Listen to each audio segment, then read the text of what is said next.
أعوذ بالله من الشيطان الرجيم بسم الله الرحمن الرحيم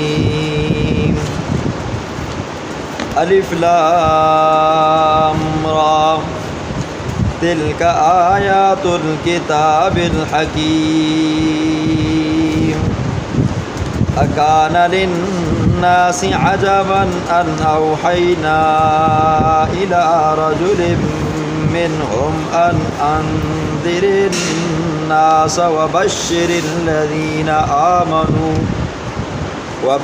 الذين آمنوا أن لهم قدم صدق عند ربهم قال الكافرون إن هذا لساحر مبين إن ربكم الله الذي خلق السماوات والأرض في 6 أيام ثم استوى على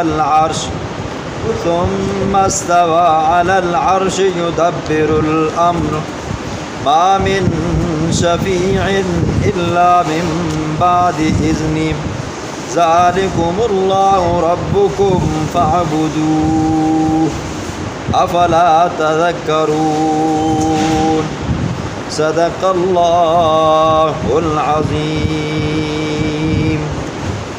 اس سورت کا نام سورت یونس ہے، اور یونس اللہ تعالیٰ کے پیغمبروں میں سے ایک پیغمبر گزرے ہیں۔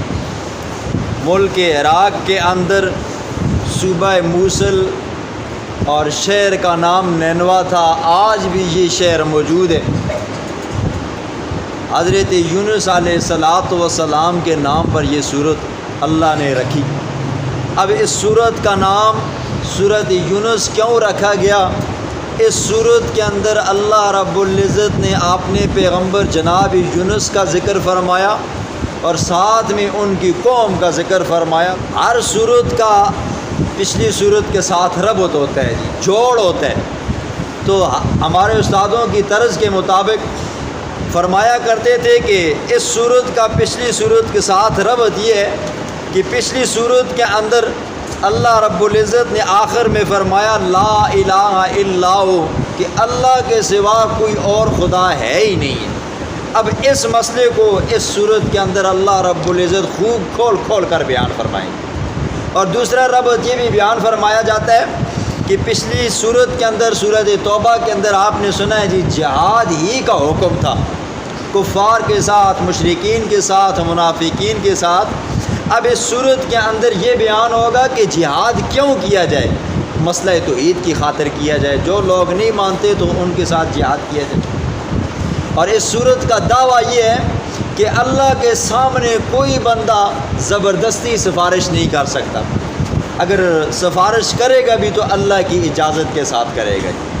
تو فرمایا الف لام را، یہ حروف مقطعات ہیں، ان کی تشریح تفصیل آپ نے سورۃ اعراف کے اندر، سورۃ بقرہ کے اندر، سورۃ آل عمران کے اندر آپ نے سنی ہے۔ وہاں پر کافی لمبی تفصیل ہو گئی تھی کہ ان کا معنی صرف اور صرف میرا رب جانتا ہے، اس کے علاوہ کوئی نہیں جانتا۔ کچھ مفسرین نے اس کا معنی کیا ہے ذوقی طور پر، شوقی طور پر، لیکن حقیقی معنی اس کا کوئی نہیں جانتا۔ پھر وہاں پر یہ بھی بیان ہوا تھا کہ پھر سوال ہوتا ہے جب اس کا معنی کوئی نہیں جانتا تو پھر اللہ نے یہ حروف کیوں اتارے ہیں؟ تو وہاں پر یہ بھی جواب دیا تھا کہ یہ حروف اللہ نے اتارے ہیں بطور چیلنج کے۔ کوئی ہے جو اس قرآن کا مقابلہ کرے؟ قرآن تو کر نہیں سکتا لیکن ان حروف کا مقابلہ کرے۔ پھر ایک تو یہ تھا کہ بطور امتحان کے اللہ نے اتارے ہیں، بطور آزمائش کے۔ یہ ساری تفصیل پیچھے ہو چکی ہے۔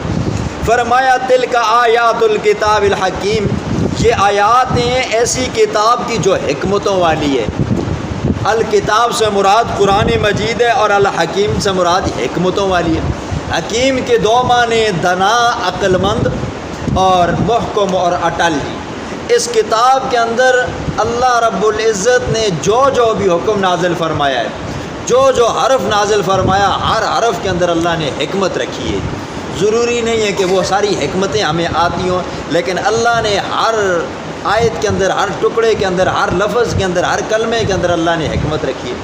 اور محکم اور اٹل اس طرح ہے کہ جو لفظ اللہ سے آیا جبریل لے کر آیا پیغمبر کے سینے پہ اتارا، تب سے لے کر آج تک اور آج سے لے کر قیامت کی صبح تک یہ قرآن ویسے کا ویسا رہے گا۔ دنیا مٹانے پہ آئے، کوشش کرنے پہ لگ جائے، ساری دنیا اس کو ختم نہیں کر سکتی۔ انگریزوں نے کوشش کی بھی تھی لیکن قرآن کو جلایا تھا، لیکن حافظوں کے سینوں سے مٹا نہ سکے۔ تو فرمایا یہ کتاب ہے ایسی جو حکمتوں والی ہے جی۔ پچھلی کتابیں نا تورات ہے، زبور ہے، انجیل ہے جی۔ آج آپ جاؤ نا جی باہر کے ممالک کے اندر تو آپ کو طرح طرح کی زبور ملے گی جی، کوئی انگلش میں ملے گی، کوئی فارسی میں ملے گی، کوئی عبرانی میں ملے گی، کوئی سریانی میں ملے گی، اور اسی طرح زبور ملے گی، انجیل ملے گی، تورات ملے گی۔ میرے اپنے پاس بھی ہے جی، انگلش میں بھی ہے، اردو میں بھی ہے جی۔ تو لیکن یہ قرآن اللہ کی طرف سے آیا عربی زبان میں، حضور علیہ الصلوۃ والسلام کے قلب اطہر پہ اترا، عربی میں تھا اور آج بھی ہمارے سامنے عربی میں ہے اور قیامت کی صبح تک عربی میں رہے گا۔ نہ اس کا ایک نقطہ کم ہوا ہے، نہ زیادہ ہوا ہے، نہ زبر ہٹی ہے، نہ بدلی ہے، نہ کسی نے زائد کی ہے۔ تو یہ حکمتوں والی کتاب ہے۔ اکان للناس عجبا، اللہ رب العزت مشرکین مکہ کے شکوے کو جواب دیتے ہیں۔ شکوہ کیا تھا؟ جب اللہ کے پیغمبر نے فرمایا او لوگو قولوا لا الہ الا اللہ تفلحون، کلمہ پڑھ لو تو کامیاب ہو جاؤ گے۔ مشرکین مکہ کہنے لگے کمال ہے، تعجب کی بات ہے، اس شخص کے اوپر اللہ کی طرف سے وحی آتی ہے، یہ کہتا ہے اللہ مجھ سے باتیں کرتا ہے، اللہ میرے اوپر احکامات نازل کرتا ہے، تو آیا اللہ کو کوئی اور ذات، کوئی اور بندہ نہیں ملا تھا؟ لولا نزل ھذا القرآن علی رجل من القریتین عظیم، اگر اللہ وحی اتارنا چاہتا تھا، پیغمبر بھیجتا تھا، تو اللہ ایسی شخصیت کو بھیجتا جس کو ہم مانتے جی، جو پاورفل بندہ ہوتا۔ تو کہنے لگے کہ یہ دو بستیاں، ان دو بستیوں کے اندر میں سے ایک کا نام ولید بن مغیرہ تھا۔ یہ ولید بن مغیرہ حضرت خالد بن ولید رضی اللہ تعالیٰ عنہ کے والد ماجد ہیں، اور ان کے 11-13 بیٹے تھے جی، صحیح صحت مند، طاقتور، جنگجو، بہادر، اور خود بھی نوجوان تھے جی اور مالدار تھے۔ ایسا مفسرین کہتے ہیں کہ جب اپنے بیٹوں کے درمیان میں بیٹھے ہوتے تو کوئی یہ نہیں کہہ سکتا تھا کہ یہ والد ہے یا ان کا بھائی ہے جی۔ اتنے توانا بندے تھے اور طاقتور بندے تھے، بیٹے بھی طاقتور تھے، خوبصورت تھے اور مالدار بھی تھے۔ کہنے لگے اگر اللہ نے پیغمبر بھیجنا ہی تھا تو پھر وہی بھیجنی تھی، تو اس ولید بن مغیرہ کے اوپر کیوں نہ بھیجی؟ پھر دوسرا کہنے لگے اگر اللہ کو وہی بھیجنی تھی تو یہ دوسرا بندہ تھا عروہ بن مسعود الثقفی رضی اللہ تعالیٰ عنہ، بعد میں یہ مسلمان ہو گئے تھے۔ تو اللہ وہی ان کے اوپر بھیجتا جی، حالانکہ مال و دولت والے بندے ہیں اور اس کے پاس تو کچھ ہے ہی نہیں ہے، یہ خود یتیم ہے، نہ ماں ہے نہ باپ ہے جی، اور نہ اس کے پاس بینک بیلنس ہے، نہ کچھ ہے، نہ کہاں ہے، نہ مکان ہے، نہ جائیداد ہے، اور یہ کہتا ہے مجھے اللہ نے پیغمبر بنایا ہے۔ یہ بات سمجھ میں نہیں آتی۔ تو اللہ نے فرمایا اکان للناس، کیا ہے لوگوں کے لیے، عجباً تعجب کی بات، ان اوحینا، یہ کہ ہم نے وحی کی ہے، الی رجل، ایک شخصیت کی طرف، منہم، ان میں سے، ان انذر الناس، اس پیغمبر کا جس شخصیت کے اوپر ہم نے وحی بھیجی ہے اس کا مقصد کیا ہے؟ اس کا فریضہ اول یہ ہے ان انذر الناس، یہ کہ لوگوں کو ڈرائے، اور وبشر الذین آمنوا، ایمان والوں کو خوشخبریاں دے کہ ان لہم قدم صدق، ان کے لیے سچائی کا قدم ہے۔ اس پیغمبر کا پہلا فریضہ، اللہ کو کسی کی جائیداد کی ضرورت نہیں ہے، اللہ کو کسی کے بیٹوں کی ضرورت نہیں ہے، اللہ کو کسی کے حسن و جمال کی ضرورت نہیں ہے۔ اللہ نے دل دیکھا، دل کس کا زیادہ پاکیزہ تھا؟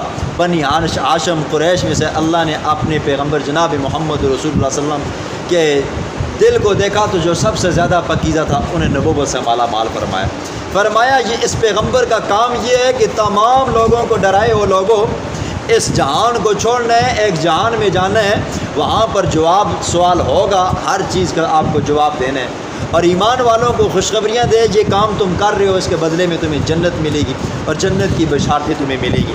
اور فرمایا ان لہم قدم صدق، ایمان والوں کے لیے سچائی کا قدم ہوگا۔ مفسرین دو معنی بیان کرتے ہیں، پہلا معنی یہ ہے کہ ایمان والے جب اللہ کے دربار میں کھڑے ہوں گے نا جی، محشر کا میدان لگا ہوگا اور اللہ رب العزت ایمان والوں سے سوال کریں گے، بتاؤ میرا پیغمبر آیا تھا، تم نے اس کی بات مانی تھی یا نہیں مانی تھی؟ اس وقت ایمان والے سینہ ٹھوک کر کہیں گے اے اللہ ہم نے تیرے پیغمبر کی بات کو بھی مانا تھا، دل و جان سے تسلیم بھی کیا تھا، ہم نے جانوں کے نذرانے بھی لٹائے تھے۔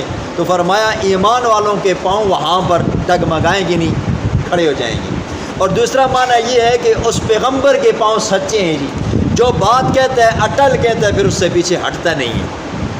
عند ربہم، اپنے رب کے پاس، قال الکافرون ان ھذا لساحر مبین، کہنے لگے کافر ان ھذا، بے شک یہ، لساحر، البتہ جادوگر ہے، مبین، واضح۔ اللہ اپنے پیغمبر کی صداقت، اس کی نبوت کو ثابت کرنے کے لیے اللہ کچھ نہ کچھ معجزات عطا فرماتے ہیں۔ آپ نے سنا ہے موسیٰ علیہ السلام کی بھی معجزات تھے، 9 معجزات تھے جی۔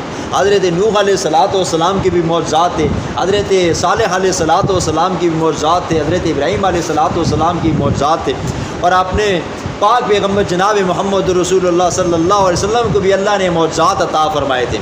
اور جب کبھی بھی مطالبہ کرتے کہ ہمیں فلاں معجزہ دکھاؤ، حضور صلی اللہ علیہ وسلم اللہ کے حکم سے وہ معجزہ دکھاتے تو آگے سے ظالم الٹا ماننے کے بجائے کہتے ان ھذا لساحر مبین، او توبہ توبہ، یہ تو بہت بڑا جادوگر ہے جی۔ اب ماننے کے بجائے کیا کہتے جی؟ جادوگر ہے۔ لیکن اللہ جسے ہدایت نہ دینا جی، پھر وہ ہلے ہی کرتا ہے۔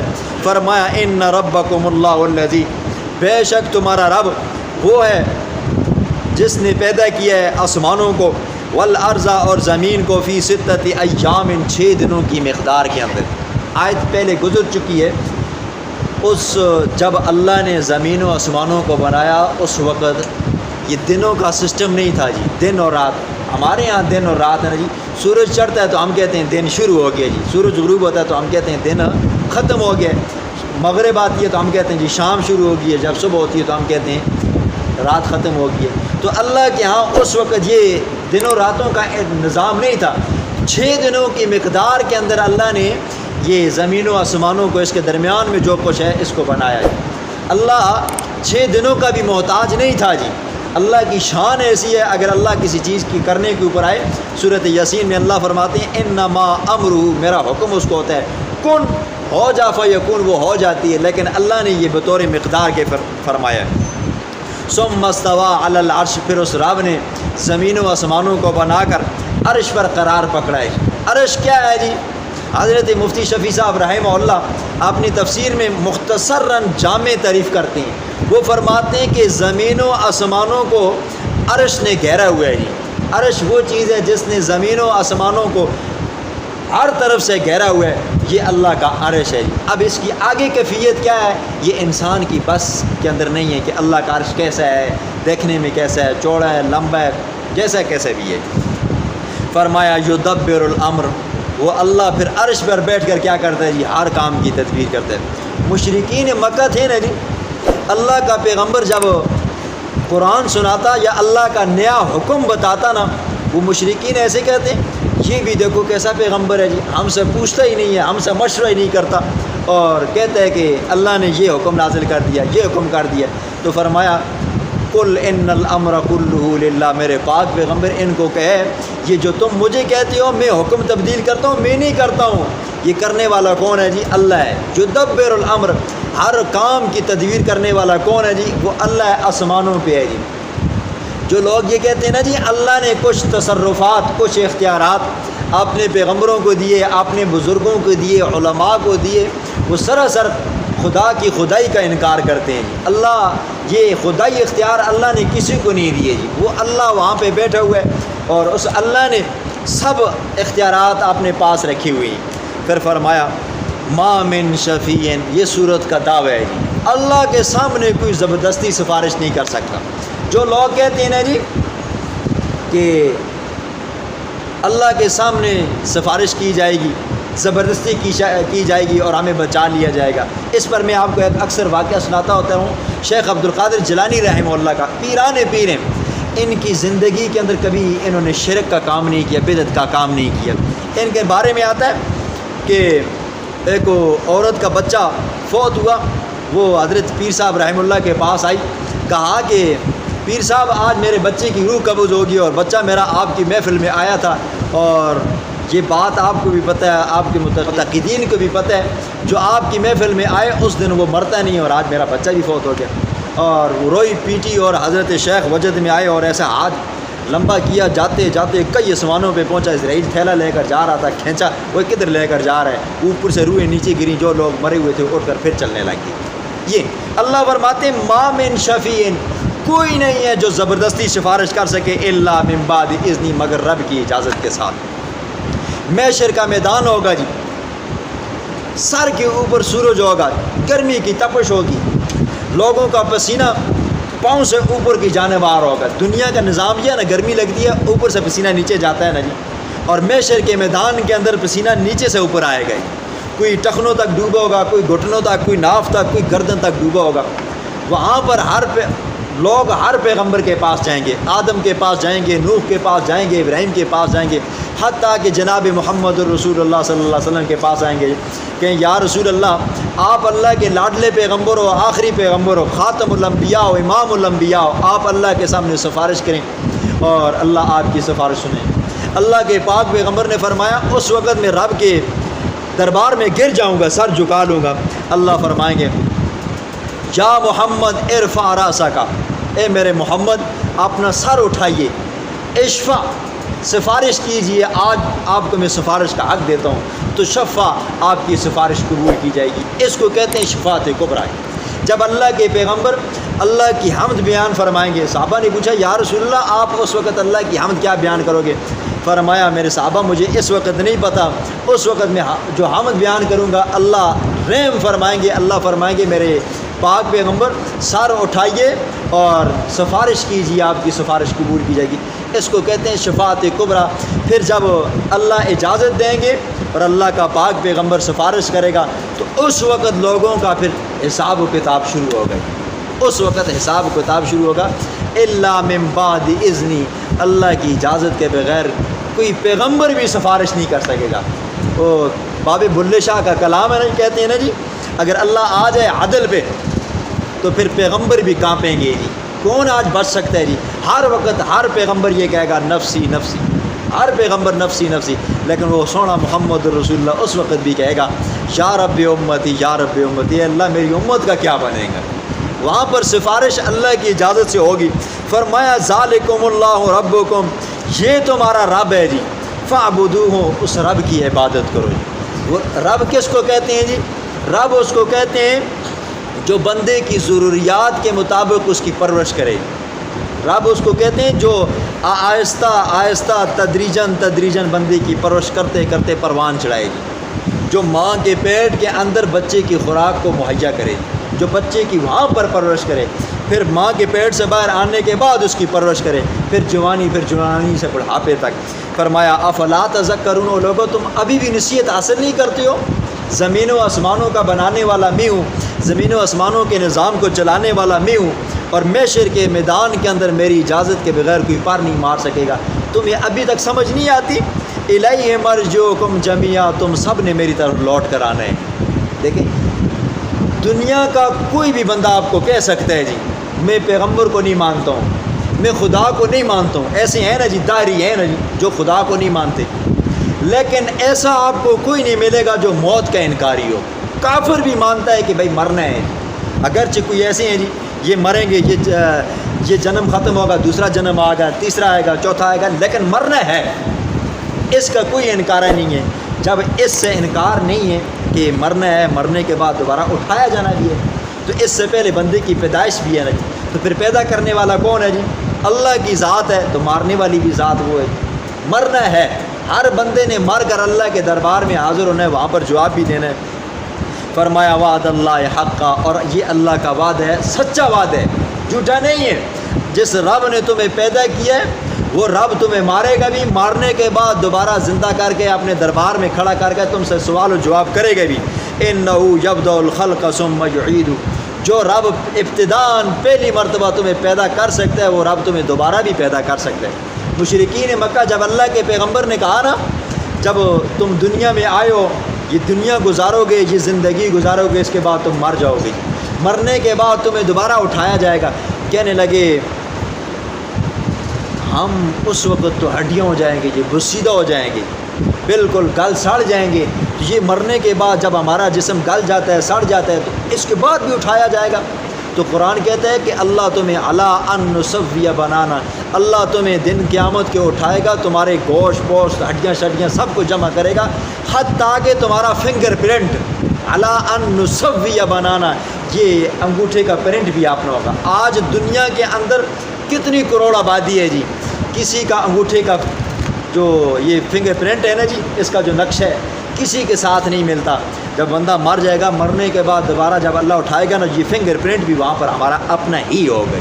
اللہ تو اس ذات پہ بھی قادر ہے. یہ اندر چھوٹی چھوٹی داری دار لکیریں یہ بھی دن قیامت کی نہیں بدلی ہوں گی. فرمایا ثم یعیدہ لیجزی الذین آمنوا، تاکہ یہ اللہ کیوں کرے گا؟ بندوں کو پیدا کرتا ہے، پیدا کرنے کے بعد مارے گا، مارنے کے بعد دوبارہ اٹھائے گا. لیجزی الذین، تاکہ بدلہ دے ان لوگوں کو آمنوا جو ایمان لائے، وعملوا الصالحات نیک اعمال کیے، بالقسط انصاف کے ساتھ. اللہ کی حکومت اندھی نہیں ہے، دنیا کی حکومتیں اندھی ہیں جی. کوئی بندہ اچھی خاصی پاور والا بندہ ہے نا جی، وہ تو یہیں تھانے سے بچ جاتا ہے، اگر تھانے سے نہ بچے تو آگے جیل سے بچ جاتا ہے، جیل سے نہیں سپریم کورٹ ہائی کورٹ اوپر جاتے جاتے بچ جاتا ہے جی، لیکن غریب پھنس جاتا ہے. پھر اسی طرح امیر بندہ ہے جی، دنیا میں کھاتا ہے، اچھی سے اچھی خوراک کھاتا ہے، لیکن مقابلے میں غریب ہے جی، بیچارے کو خوراک ہی نہیں ملتی، اچھی خوراک کیا خوراک ہی نہیں ملتی. تو فرمایا دن قیامت کے اللہ پھر فیصلہ کرے گا بالقسط انصاف کے ساتھ. اور رب کا انصاف کیسا ہے جی؟ رب دنیا میں ہر ایک کو دیتا ہے لیکن دے کر عظمت ہے، پھر اللہ اس کے بارے میں بھی حساب کرے گا. اللہ کا تو ایسا بھی انصاف ہے.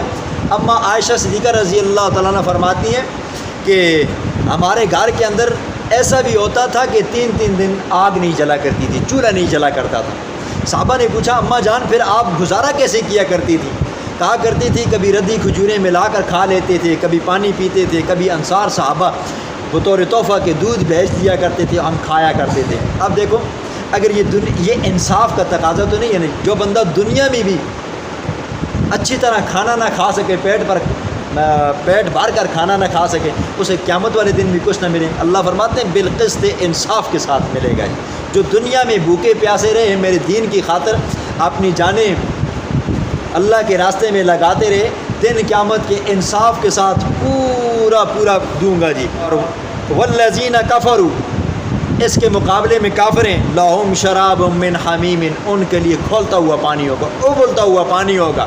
اور قرآن کہتا ہے یشوی الوجوہ، پیاس لگے گی وہ کھولتا ہوا پانی اٹھا کر ہونٹوں کے ساتھ لگائیں گے، یشوی الوجوہ، ہونٹ پانی میں گر جائیں گے، ہونٹ ہی گل چھڑ جائیں گے جی. پھر قرآن کہتا ہے کہ گھونٹ بھرنے کی پھر نوبت نہیں آئے گی، پھر ایسے ہی گلے میں اونڈیلیں گے جی. جو گلے میں جائے گا فقطع امعاءہم، ان کی آنتڑوں کو کاٹ کر پیخانے کی طرف سے نکل جائے گا. یہ عذاب ہوگا. وعذاب علیم، اور دردناک عذاب ہوگا. بما کانوا یکفرون، بسبب اس کے کہ کانوا یکفرون، وہ کفر کیا کرتے تھے. بسم اللہ الرحمن الرحیم. الف لام را، حروف مقطعات. تلک آیات الکتاب الحکیم، یہ آیاتیں ہیں ایسی کتاب کی جو حکمتوں والی ہے، دانائی والی ہے. اکان للناس، کیا ہے لوگوں کے لیے تعجب کی بات. ان اوحینا، یہ کہ ہم نے وحی کی ہے، الی رجل، ایک شخصیت کی طرف منہم، انہی میں سے. ان انذر الناس، یہ کہ وہ ڈرائے لوگوں کو. وبشر الذین آمنوا، اور خوشخبری دے ایمان والوں کو. ان لہم، بے شک ان کے لیے قدم صدق، بڑی اونچے مکانات، منزلیں سچائی کے قدم ہیں. عند ربہم، ان کے رب کے پاس. قال الکافرون، کافروں نے کہا ان ھذا لساحر مبین، یہ تو کھلا جادوگر ہے. العیاذ باللہ. ان ربکم اللہ الذی، بے شک تمہارا رب اللہ ہے، وہ ذات جس نے پیدا کیا ہے آسمانوں کو، والارض، زمین کو. فی ستۃ ایام، 6 دنوں کی مقدار کے اندر. ثم استوى علی العرش، پھر اس رب نے قرار پکڑا ہے عرش کے اوپر. یدبر الامر، پھر تمام کاموں کی تدبیریں کرتا ہے.